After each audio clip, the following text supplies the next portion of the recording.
Hey y'all, what's good, beautiful people? It's your girl Tay, and I'm here yet again with another update video. So definitely make sure you guys smash that like button, comment down below, subscribe, plus push your post notification bell button so that way anytime I upload a video, you will be notified. So first of all, let me get Amazon Prime off of my screen because I was just window shopping. And let's get to the news. So I will be giving you guys information on emergency SNAP maximum benefits. We have quite a few additional states that have been added to that list. And yes, I did write it down, so it's not going to take me forever to go through it. But moving on to the news, and yes, I do have my fan on, so that's what you guys are hearing. Let me actually get a little bit closer because I want you guys to be able to hear what I am saying. So we have some news from our Capitol, I guess, if that's what you want to call it. Manchin and Schumer announced a slimmed down deal on climate, taxes, and health, okay? Says Senate Majority Leader Charles Schumer and centrist Senator Joe Manchin on Wednesday said they had struck a climate, health, and tax package deal weeks after Manchin seemingly had scuttled any chance of an agreement because of his worries over inflation, okay? The new package is a fraction of the more than $3 trillion deal once envisioned by the very liberal Democrats, but it still could give the party a big win ahead of midterm elections where House and Senate majorities are on the line. The deal will be a part of the budget reconciliation package that Senate Democrats plan to bring to the floor next week and pass on a party line vote, okay, circumventing a Republican filibuster under special Senate rules. It would invest $369 billion in energy-focused climate programs over the next 10 years and $300 billion to reduce the deficit. It would be added to legislation to lower prescription drug prices and extend expiring health care subsidies, okay? Someone says, I'm assuming, I don't know who it is as of right now, after many months of negotiation, we have finalized legislative text that will invest approximately $300 billion in deficit reduction and $369.75 billion in energy security and climate change programs over the next 10 years.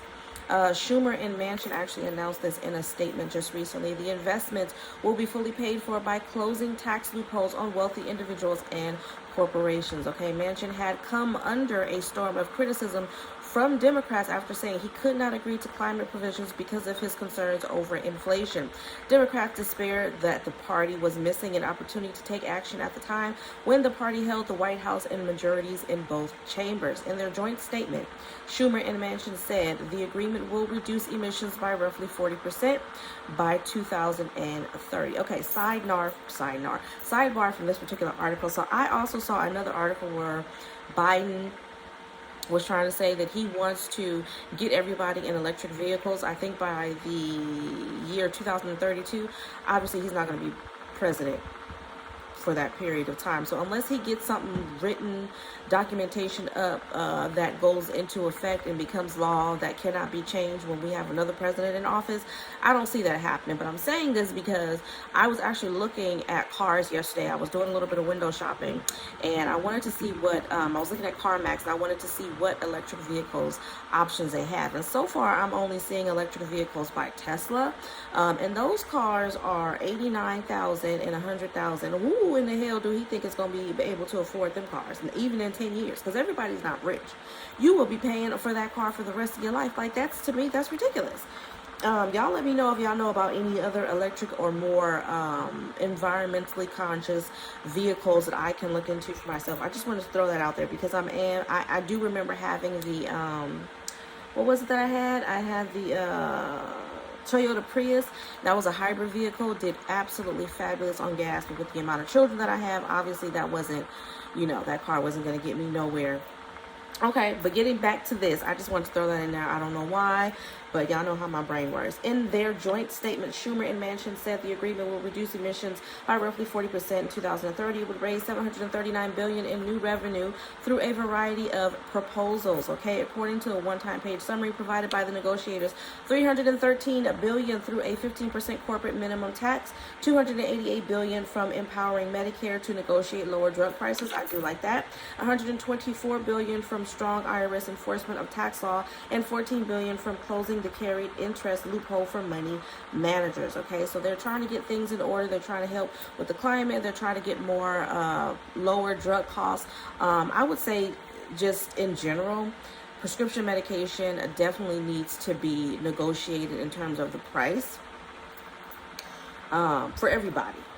For everybody, but especially those who have who's on fixed income. I didn't even put that I was on break. What time did I go, y'all? 19, hold on, 19, 29, 34. I think I'm back at 34. Okay. I'm just monitoring the time because hold on.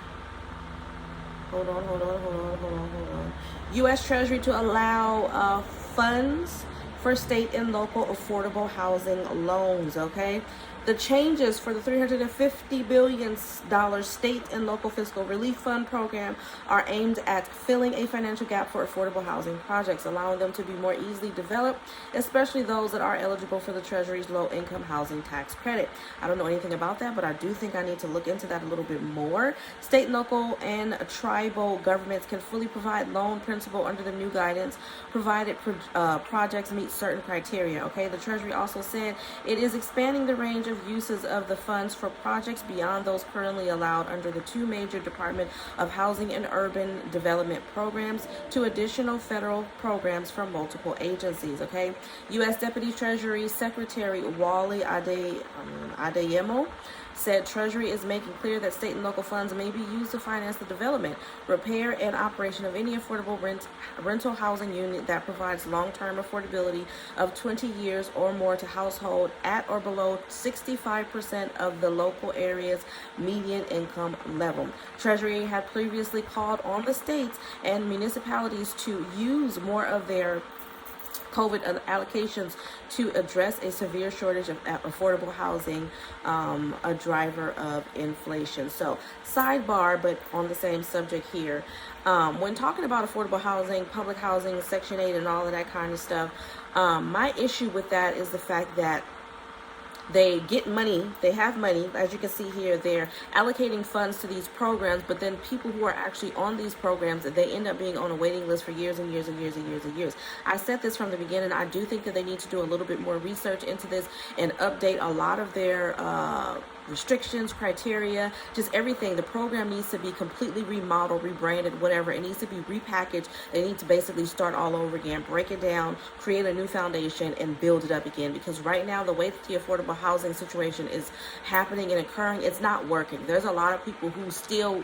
don't have access to affordable housing, regardless of their income or whatever the situation may be. It's because people tend to get an affordable, this is the excuse that they give you. People tend to get into these situations where they have Section 8 or they receive public housing assistance and they stay in those houses for 20, 30, they stay there pretty much for the rest of their lives. And so when that happens, there's not a big turnaround rate, meaning people are not in a hurry to move out, so then they don't end up having units and property available for people who still really need assistance. So I think, and some of y'all probably gonna get mad at me, but I definitely think that they need to implement some type of, some type of time limit. Like, okay, you could be here no more than 10 years, maybe 5 to 7 years, where at that time, hopefully this person is financially, literate and financially independent and able to be able to go out there and acquire housing for themselves and their family without financial struggles, if that makes any sense. Because they do a lot of talking about vouchers and allocating funds, but then you have people, like I said, who've been waiting on these lists for 10, 15, 20, sometimes even more years and never actually come off of the list and then bought a house and more, waiting on Section 8 and public housing to kick in, okay? But Adeyemo said that the state and local housing agencies had asked for more flexibility and broader uses of the funds. What that means, I don't know. The thing that I have seen more and more is that there are a number of affordable housing projects today that started during the pandemic that have become more expensive, and there's a need for additional gap financing, Adeyemo told reporters. Through March 31st, over 600 communities had budgeted $12.9 billion from their state and local funding allocations to meet housing needs and lower housing costs, including $4.2 billion for affordable housing development and preservation. Okay, hopefully some more information becomes available soon, but like I said, they really need to bump up everything. They really just need to do everything all over again to make sure that people who actually need this assistance has access to it, because it doesn't do anybody any good to sit on a waiting list waiting for somebody to either pass away or move out of that property, which again, both are sometimes not even likely to happen within a person's lifetime. So moving on from that, we are going to end off on emergency SNAP maximum benefits. We have August here, which I did write down. Okay, so I have everything here listed for you guys. So I'm going to give you that right now. We have for August, we have Alabama at September the 1st, Alaska August the 1st through the 31st. Colorado has been approved, but no payment date was available. DC regular state issuance. Hawaii September the 12th. Illinois August the 11th through the 19th. Maryland August the 1st through the 31st. New Jersey August the 1st through the 5th. New Mexico August the 1st through the 31st. Then we have North Carolina, August the 22nd through the 31st. Oklahoma, August the 10th through the 15th. Oregon, August the 10th, the 30th, and then final run September the 1st. Pennsylvania is going to be August the 16th through the 20th, and then the 23rd through the 27th, and then October the 7th. And then Rhode Island, August the 3rd. South Carolina, August the 1st through the 19th, and then the 1st through the 31st for new applications. Utah, August the 27th. Virginia, August the 16th. Washington, August the 2nd through the 20th, and those dates will be staggered. West Virginia, August the 4th, and September the 14th for a final run. And then lastly, Wisconsin, we have August the 27th, and then October the 15th.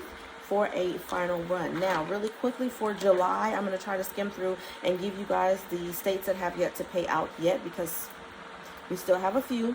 Alaska is going to continue up until the 31st. Alabama is going to be August the 30th. California, I believe for us, it's going to be August the 14th and August the 21st. Delaware, nope, they've already gotten their payments.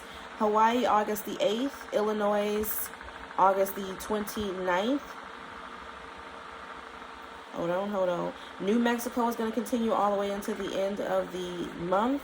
New York City is going to be, should have been a disbursement today, and there'll be another one tomorrow.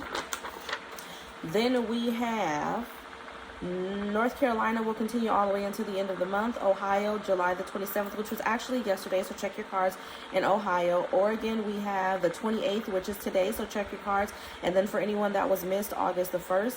Pennsylvania, we have up until the 29th, and then a final run on September the 9th. Utah, the 30th of July. Vermont, August the 12th. West Virginia, final run August the 10th. Wisconsin, final run September the 10th. And that is it for July. All right, you guys, as always, I hope this information was in some way helpful or useful to you guys in the least little bit.